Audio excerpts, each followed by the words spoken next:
dime qué te dan. Tu ma y tu pa y en tu casa. Lo que hicieron fue una amenaza. Para te marqué. Tu ma y tu pa y en tu casa. Lo que hicieron fue una amenaza. Muy buenas tardes, bienvenidos y bienvenidas aquí a ¿Qué parte no entendiste? Vamos a estar acompañándote, por supuesto, con muchos temas interesantes hasta las 17:30 como cada jornada. Hoy vamos a hablar de negacionismo histórico, algo que se ha venido dando a lo largo del transcurso de la humanidad. Va a estar hablando Daniel Escotorina acerca de esto. ¿Qué pasa, no? Con situaciones terribles como puede ser el Holocausto, como puede haber sido nuestra dictadura militar. En este marzo de la memoria vamos a estar recordando también esto, cómo de alguna manera se trata de invisibilizar, ¿no?, los grandes padecimientos que ha tenido nuestra sociedad y el mundo también. Así que bueno, desde la teoría lo vamos a estar analizando aquí en el programa. También vamos a hablar acerca de los alimentos procesados. Va a estar Valeria Vítor con nosotros. Así que muchos temas interesantes para compartir en esta jornada. Te pido que te quedes acompañándonos. Y por supuesto aprovecho para agradecerle a las chicas de Pierina. Sabes que están en Ameguino 550. Ellas me acompañan jornada tras jornada. Te cuento que siempre tienen lindas cosas, muy buenos precios, distintos looks, así que seguramente vas a encontrar ahí la prenda que tanto te gusta, ¿no? Pasa por Pierina y obviamente hace como yo, llévate algo lindo para lucir, ya sea en tu trabajo o en algún evento especial, ¿no? Los accesorios también son de las chicas. La invitación es extensiva para que pases por lo de Sebastián Stone. Aprovechalo también, sabes que está en horario corrido, desde las 10 de la mañana hasta las 17 de martes a sábado, esperándote para hacerte esos cambios sensacionales de look que siempre ves a través de esta pantalla. Y ahora sí te presento quien auspicia este bloque, que es el Copaipa. Vamos a verlo. Desde hace 54 años, el Consejo Profesional de Agrimensores, Ingenieros y Profesiones Afines contribuye con el desarrollo y la seguridad pública de Salta, matriculando 193 profesiones. Consulte en www.copaipa.org.ar. Porque la vida no tiene precio. Invierta en su seguridad. Contrate profesionales matriculados. Copaipa. Seguro con un ingeniero. Profesionales para el crecimiento de Salta. General Güemes 529, Salta Capital. Teléfono 387-421-4007.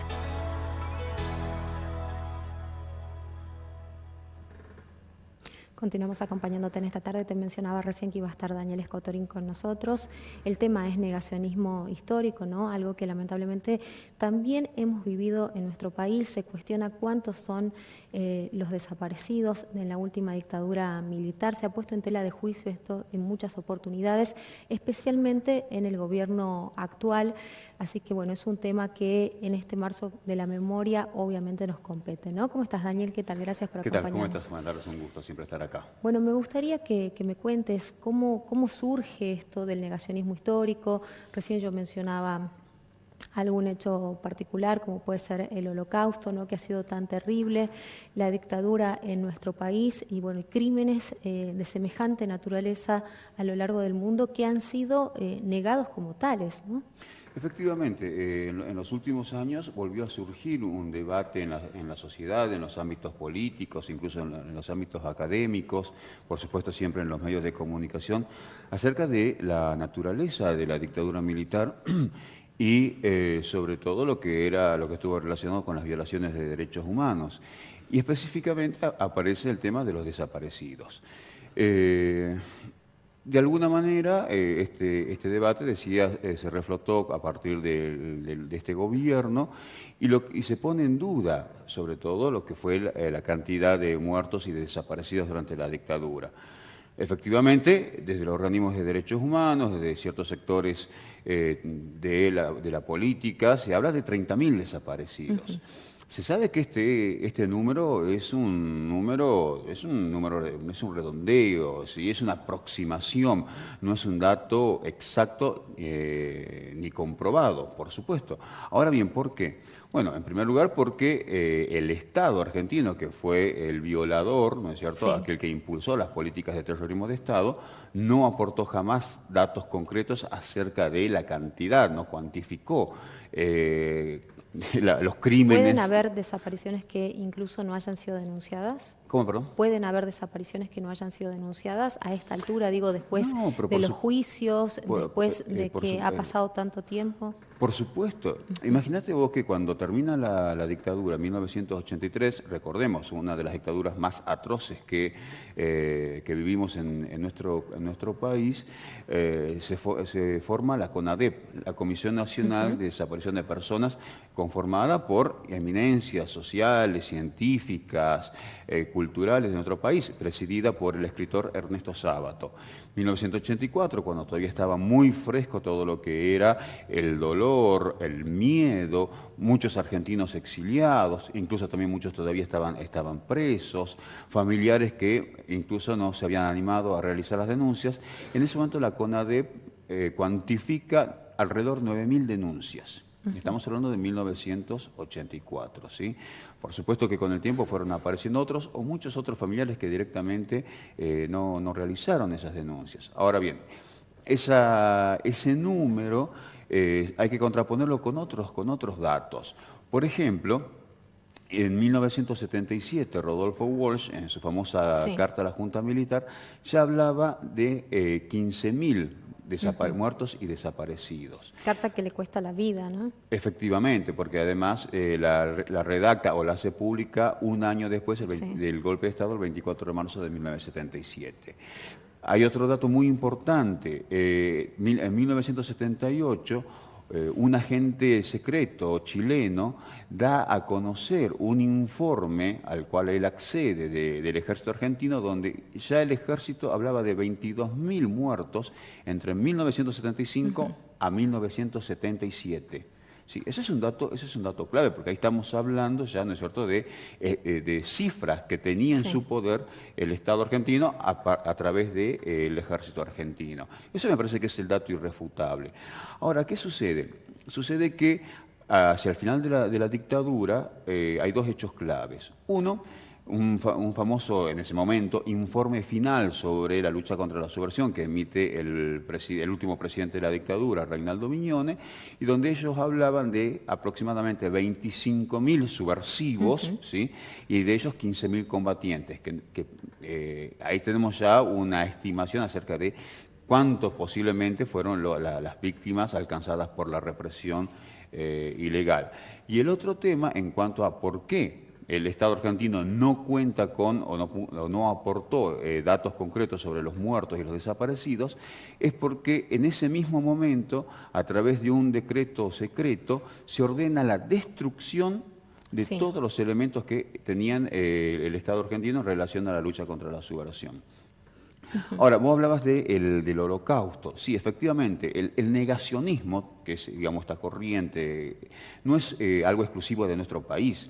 Ha sucedido en diversos lugares del mundo, sucede con el Holocausto judío, sucedió también, por ejemplo, con el genocidio armenio, sucedió con la dictadura chilena y sucedió también con una de las peores dictaduras, de las cuales se habla muy poco, que es el genocidio en Indonesia en 1965.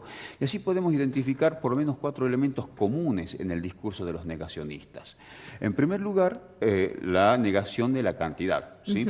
En Alemania, los sectores neonazis niegan los 6 millones de judíos, dicen que no fueron tantos. Esto de decir, por ejemplo, en nuestra dictadura, que esto fue una guerra, viste que se habla de dos extremos, de dos bandos, no se habla de la aniquilación del Estado en muchas oportunidades hacia el pueblo, ¿no? Y muchos políticos lo han reflotado, digo, Olmedo es uno de ellos. Sí, por eso te decía, bueno, en nuestro país esto se conoció como la teoría de los 2 demonios, ¿sí? Que fue también una teoría que esbozó el gobierno radical y que fue una manera, digamos, de equilibrar, digamos, 2 bandos como para también aliviar el malestar que generaba en las Fuerzas Armadas, lo que ellos denominaban una persecución. Entonces, y esto también aparece en el prólogo de la CONADEP, cuando dice, bueno, en nuestro país se enfrentaron 2 extremos, la extrema derecha y la extrema izquierda. bueno, simplifica todo un contexto social y político que había ocurrido en la década del 70 y que por supuesto era mucho más complejo que dos demonios enfrentados de manera casi irracional. Pero decía esto, por ejemplo, incluso también en el negacionismo del holocausto judío, también aparecen como elementos diciendo, bueno, no fuimos los únicos. Los norteamericanos hicieron cosas peores, por ejemplo, y ponen como ejemplo lo que fue el bombardeo de Dresde, ¿sí? En 1945, cuando ya Alemania estaba casi destruida. Efectivamente Estados Unidos apela a bombardeos permanentes, sistemáticos, diarios, que bueno, generaron miles de muertos. Entonces, como que también dice, bueno, no fuimos solamente nosotros. En el caso del genocidio armenio también dice, bueno, no fue un genocidio, no fue una cuestión planificada, ese es el otro tema que por lo general los negacionistas niegan, que no se trató de una política planificada desde el Estado, sino, dicen también, esto tuvo que ver con enfrentamientos étnicos, políticos, ideológicos. En el caso del genocidio armenio se dio en el contexto de la Primera Guerra Mundial. En el caso chileno también se habla de una reacción frente a la amenaza comunista, ¿sí? Algo muy similar, por supuesto, a lo que fue la dictadura militar. En el caso del genocidio indonesio, octubre de 1965, prácticamente en el lapso de 2 meses aniquilaron a más de 1 millón de personas. Y dio lugar a una de las peores dictaduras militares que concluyó recién hacia fines del siglo XX. Y que, por supuesto, además también el del silencio absoluto que rodeó el genocidio indonesio. Trayéndolo más a la actualidad, ¿qué tiene este gobierno de Mauricio Macri de negacionista, ¿no? De aplicar ese tipo de cuestiones? Cuando dice o cuando tergiversa la realidad de alguna manera, tratando de dar vuelta a cifras, datos que todos conocemos, como lo hacen de manera permanente y como lo hacen también en los discursos oficiales, ¿no? Sí, bueno, esto es una constante en el gobierno, pero que además en este caso tiende a reforzar, o sea, una postura ideológica. Esto también es otro elemento que no se puede soslayar, ¿no es cierto?